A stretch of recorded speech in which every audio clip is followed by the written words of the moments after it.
I have asked my fraternity brother Matt Lockyer to share my thoughts with you because I'm not able to join you in person tonight. My name is Jonathan Lerner. I am the president of the Beta Chi chapter of the Alpha Epsilon Pi fraternity. When I heard about the attack, which happened 30 days ago, I was moved to work with my friends at Hillel to do what small part we could to support the victims, their families, and the community that has been so devastatingly harmed. We had a special connection to the center, in fact more of a connection than we knew. Just this spring we were visited by Eitai Pinkas, the former Tel Aviv city councilor who founded and remains the chair of the youth center. He spoke to us of the state of gay rights in Israel and in the region. After we set up an account where Canadians can make contributions to support the continued work of the center, one of our fellow students came to us with the news that this terrible act had affected her in a far more direct and personal way, because Nir Katz was her cousin. Through Carmel and the loss felt by her family and by Nir's fiancé Thomas, this tragic crime was made more real to us. It may be that this attack shocked and affected us especially because we feel that Tel Aviv, like Vancouver, is a safe place for us. And perhaps we need to be reminded that even where laws protect us, hatred can still find us. The relatively small things that we can do, that we can so easily take for granted, like the fact that a proud gay university student can be a president of a fraternity, is a victory of sorts for progress. The progress Canadians have made towards equality, human respect, and celebration of differences is profound. But we should not delude ourselves that this progress is a global phenomenon, nor forget that Vancouverites are assaulted and even murdered still because of their sexual orientation. Or rather more accurately, because homophobia remains a real and lethal force even here. In the days following the terrible loss of life and security, gay Israelis also saw every decent citizen of their country, including the president and prime minister, the Ashkenazi and the Sephardic chief rabbis, and everyone of goodwill respond with unreserved condemnation and shared grief. Israel's president, Simon Peres, said, "The shots which struck this community affected us all as human beings, as Jews, and as Israelis. The man who targeted the two victims targeted all of us." When we leave here tonight, do not let these candles go out. Do not extinguish the power that can come from our grief. Keep the memory of this evening alive and stand against intolerance everywhere. Shloshim is the Hebrew word for 30. Specifically for 30 days. 30 days since an event that was, for most of us, a despicable crime of hate. And 30 days since an event that was, for some of us, a tear in the fabric of life that will never be fully repaired.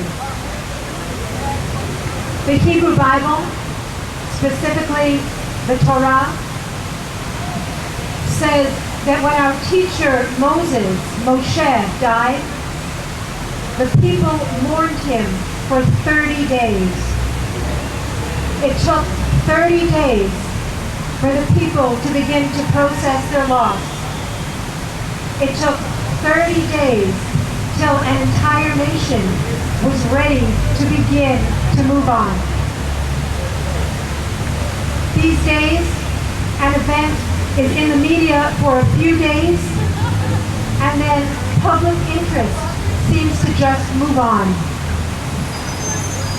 But for the people most deeply affected, 30 days is only the beginning of the journey.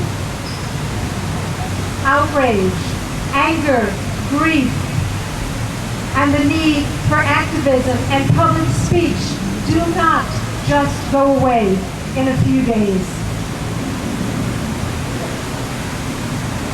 Today, the 30th day, will be an opportunity for us to reflect on the loss of Nir Katz and Liz Tarbushi through a senseless crime of hate.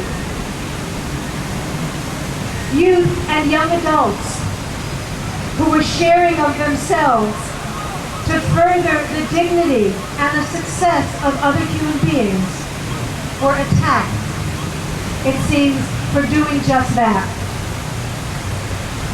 Jewish tradition teaches that anyone who kills one person kills an entire world. And it's true in some ways, because whole worlds of future possibility will now never come into being. But in another way, it's not true. And the murderer did not succeed, because social services for youth of all sexual orientations will continue in Israel, just as they continue here in Canada.